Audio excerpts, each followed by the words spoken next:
Ակնհայտ է, որ ԿՊԱ-ականները առավոտյան բարձր վիտամինացված նախաճաշ են կերել եւ որոշել են հերթական անգամ իրենց ձախողումները քողարկելու համար հարձակում գործել ընդդիմության դեմ։ Գիտեք, պարոն Ռուբինյան, Կարլ ֆոն Կլաուզևիցը մի խոսք ունի, ասում է նվաճողը, սիրում է խոսել խաղաղության մասին,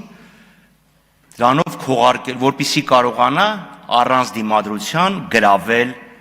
քո երկիրը։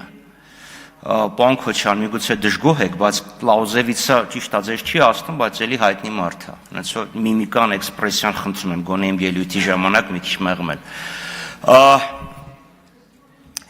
Այսինքն պարզ է ինչի է խաղաղությունից խոսում Ալիևը։ Պարզ է թե ինչի է խաղաղությունից խոսում նաև այսօրվա իշխանությունը ճակերտավոր, որովհետև կա երկու նվաճող, դրսից Ալիևը եւ ներսից քաղաքացիական պայմանագիրը, որը ժողովրդին խոստանալով Շուշի եւ Հադրութի դեօկուպացիա խաբեությամբ զավթել է իշխանությունը։ Այս հարցում իհարկե դուք միանման եք։ Պարոն Ռուբինյան, որ դուք մեջբերում անում եք, խնդրում եմ ամբողջական, огласите весь список, пожалуйста, որովհետև նույն Ալիևը իր այդ հոգեցուն ձև զգացունց ձեր ականջներին հաճո կամ աչքերին հաճո գրության մեջ եւս մեկ անգամ հիշատակել է, նշել է միջանցք բառը, իդեպ դա նշել է նաեւ թուրքական կազմակերպության Կաբալայում նշված է վերջինս դեկլարացիայի մեջ։ Հիմա անդրադառնալով ձեր հարցին,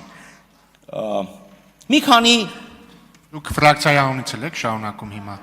Ֆրակցիայի մասին էլ չմոռանաք։ Էդ եմ ասում, հիմա կպցնում եք։ Այո, միաժամանակ ավելացրեք։ Մեր պահանջը բոլոր ճանապարհների միաժամանակյա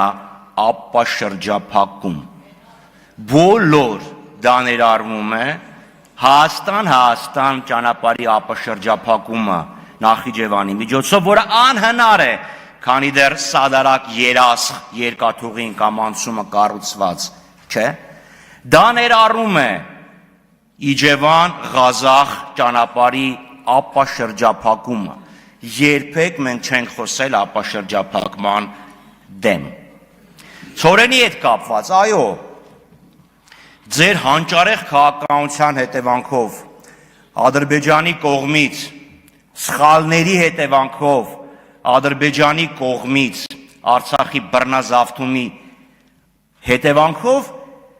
մեր ցորենի մատակարարումը առնվազն 20%-ը կորցրեցինք։ Եվ հիմա անկած դրսից փորձում եք ինչ-որ մի բան մուրալ ձեռք բերել։ Մյուսը Հայաստանի Հանրապետության վարելահողերը 40%-ից ավելին 50%-ի չափով չեն մշակվում։ Դրա մասին այդ ուղղությամբ ինչ եք անում, թե քարտուղարը, որ ասում էր ցորեն չկա, բրինձ կուտենք, բրինձ բերեք։ Թե հասկացաք, թե դա ինչա նշանակում։ Մյուս խնդիրը, ցորենի մատակարարումները դիվերսիֆիկացնեն, դա որևէ մեկի համար գաղտնիք չի։ Պետք է բոլոր ապրանքները եւ արտահանման շուկաները դիվերսիֆիկացնեն, բայց սա ներկայացնել որպես ապաշրջափակում, դա անամոթ կեղծիք է։ Ադրբեջանը որևէ քայլ չի արել իր տարածքով դեպի Հայաստան մտնող գոնե մի կածան ապաշրջափակելու ուղղությամբ։ Գոնե մի կածան։ Իսկ Թուրքիայի հետ կապված Գեղարմանաշեց, 92 թիվներ եթե չեմ սխալվում, մի կարճ ժամանակ Թուրքիան բացեց ճանապարհը, դա իդեպ այն ժամանակվա իշխանությունները նույնիսկ կոչեցին որպես խաղաղության հույսի ճանապարհ։ Եվ մի հարց, պարոն Թունյան, իսկ ասեք այդ ցորենը, որը գալու է, ինչքան է գալու եւ ինչ գնով է գալու։ Այսինքն այդ ամբողջ հազարավոր տոննաների մեջ կարող է անկարծես մի բուր մեկը լցնի գրպանը գա, ասի դե տես։ Ավարտեք, ես ելույթ կունենամ։